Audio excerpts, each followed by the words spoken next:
Yo, what's up guys? Welcome back. So, yesterday Konami announced our new event here on Master Duel, and that's, as you saw, the Fusion Festival. So as it was leaked, I believe last week, or revealed, right?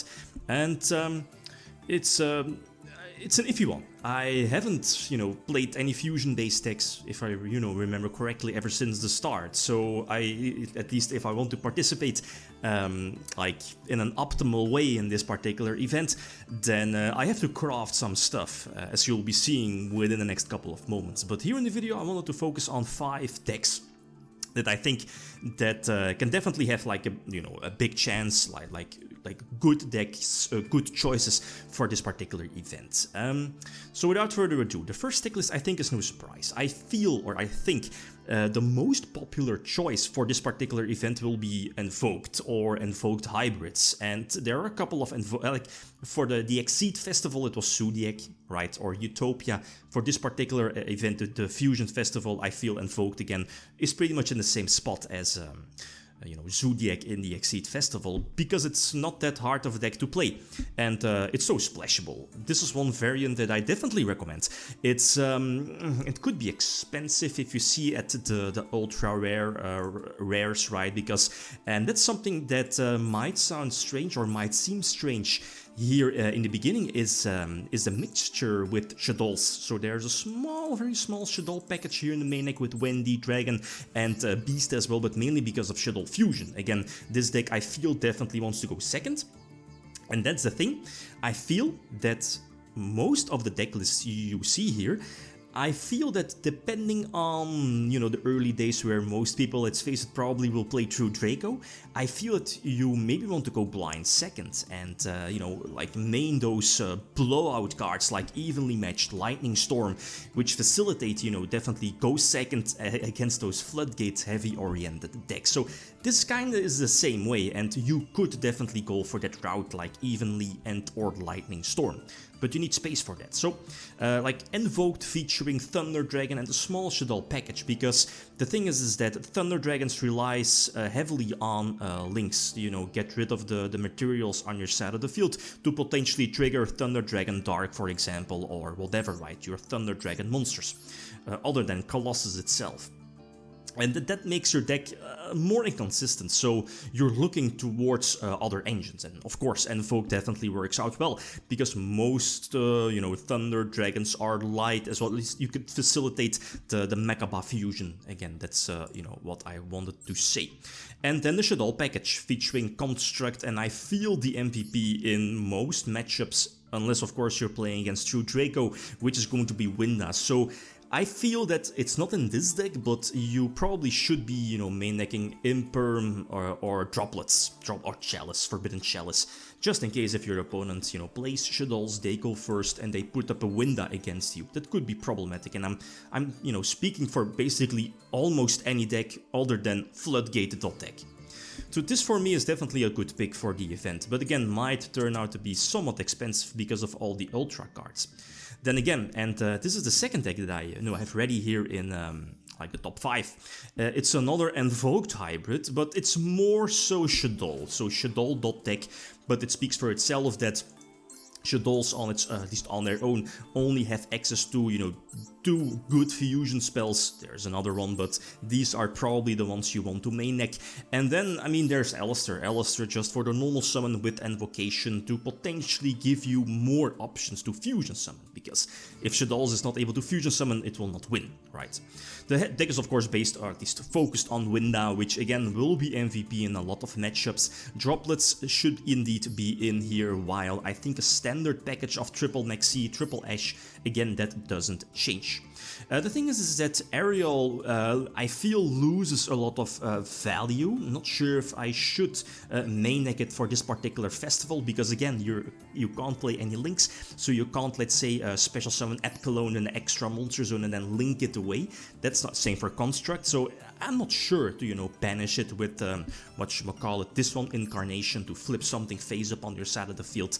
So that particular play with Wendy, that loses a lot of value. So I'm not sure if I wanted to, keep main decking Ariel. So it's very similar to Thunder Dragon. You need to make some not so standard plays, because again, there are no link monsters for that. But other than that, yeah, and that's something I haven't mentioned, that for whatever reason, Super Poly is not banned. So if you're not playing through Draco, I feel you should definitely respect this card. So keep in mind that Super Poly hits those darks mainly. Okay, there's potentially Mud Dragon as well, but I mean, looking at Venom, for example, needs 2 darks. Dragostaphylia is also there. One of the Predaplant fusions needs 3 darks, so you could definitely punish your opponent for having multiple darks on their side of the field, which, you know, most fusions are indeed dark. Take it with a grain of salt. But this is definitely an easy choice, and I feel a very popular choice for this particular event. Next, I feel is the public's favorite, and that's Heroes. I gave it a good thought, tested it out actually as well, and the thing is that, okay, Heroes, they sacrifice a lot of consistency because, again, no links, the link 2s, you know, the one that searches, the one gets back, or the gets back, like the fusion spell from your graveyard, Miracle Fusion, or Polymerization, for example. But I've been thinking about adding in another Polymerization to facilitate those strong heroes, and Sunriser is probably the hero to go to first, and then, you know, it's pretty much the same like always, like with Absolute Zero, and, you know, with the Destiny hero, you know, Phoenix Destroyer, Phoenix Enforcer, he's definitely also there with Fusion Destiny, but there's other ways to get it out on the field as well. I go for Triple Vion because it's a strong card, plus it searches Polymerization, and especially because of the lack of consistency and the link monsters, I believe it's called Crusader, no, that searches one of your hero monsters from the deck. I feel that maybe I really wanted to fit another Polymerization. Only 2 maxi, because I feel Heroes is not really a strong deck. Well, it's a strong deck, but it doesn't have the capability to play a lot of hand traps. Imperm is something you might want to consider. Same for Drop Bloods, Chalice, again, Winda is going to be a big problem. But other than that, again, this is a deck where you could definitely, you know, go blind second, main evenly matched Lightning Storm. That's something that I'm probably going to try out as well, if, you know, everyone and their mother is running through Draco. But, I mean, Vision Hero Ferris is still a very strong opening play. You know, it bumps out those big fusions as well. And of course, Dark Law, not to forget. But very similar to Thunder Dragon, I guess. It's, as you know, Heroes is quite of an expensive deck, so it's very hard to craft this one, right? But it's a possibility for this particular event. The next one, I feel that it's an iffy one. It's also a deck that heavily capitalizes on exceeds, like Bahamut Shark, Totally Awesome, Titanic Galaxy, the rank 8 exceed, even whatchamacallit, the rank 9 exceeds, right? True King of all Calamity. So this deck, Frightfur Fluffals, do sacrifice those extra deck plays. So I feel now that before this, Fluffals was a deck that could definitely go first, seeing that, you know, it's something like Crush Sheep or, you know, True King of all Calamities, Bahamut Shark into Totally Awesome, but now we don't have that Fusion exclusive festival, right? So now I feel that you should probably go blind in second with Fluffals to potentially go for the OTK. As you know, Fluffals have multiple ways to OTK with their fusions, right? Again, that's not really new. And with the newest addition to Fluffals, which is this one, you know, Edge Imp Sight, that has the capability to fusion summon during your opponent's turn to drop this guy. You know, your popper, the level 9 during your opponent's turn. So, no hand traps. You could definitely fit in hand traps. The Eldritch is a nice deck, I guess, featuring something like Toy Vendor, for example. So, Patchwork, I feel, is definitely going to be a strong card. You can definitely splash it in more decks to search out, you know, your Edge Imp, which is basically a standard Dark Monster plus Polymerization. Again, in a fusion-based festival, this card, Patchwork, is really, really strong, but the deck can't go first, I feel. I mean, put up a strong fusion, and that's basically it. So I feel you always want to go second. Maybe a Kaiju here and there, Lightning Storm. Evenly? I don't know. Probably not, because again, you're sacrificing your battle phase. So it's up to you. Again, I don't think it's a super expensive deck. I mean, the Kraken maybe ultra rare. Other than that, it's quite okay, I guess. You know, the standard staple cards like Callby and Forbidden Droplets. I mean, you probably should have those by now. Or there are alternatives, Imperm, Chalice, which is a rare, so that's cheap as well. So Fluffals, Frightfur, it's a good choice. The last one I think is no surprise, and I had a couple of versions in mind, but I eventually went with this one. I started off with Andres Torres' top 8 decklist from a couple of weeks ago, but that was before the Albaz structure deck hit the TCG. And that's a big one, because the Albaz fusion card is such a broken fusion for this particular deck / archetype, so Despia featuring Albaz.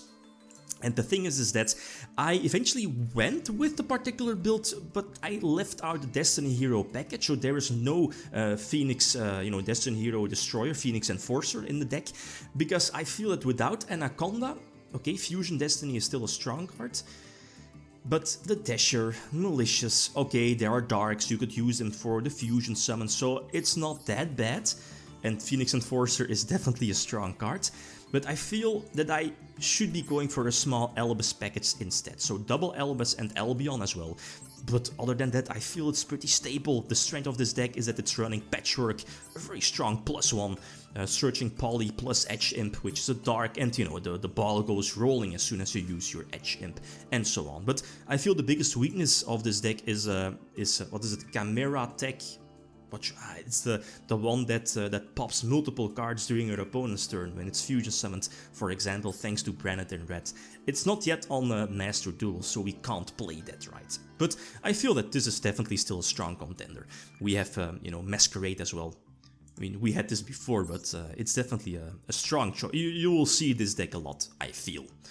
Other than True Draco, right? So, okay, so for me that's it. I have no clue which deck I'll craft or I eventually will end up playing. I still have 2 days left, so we'll see. Okay, which deck are you going to play? Let me know. Okay, guys, that's it. Thanks for watching. Feel free to leave a comment or like if you enjoyed the video. Lead signing out. Peace.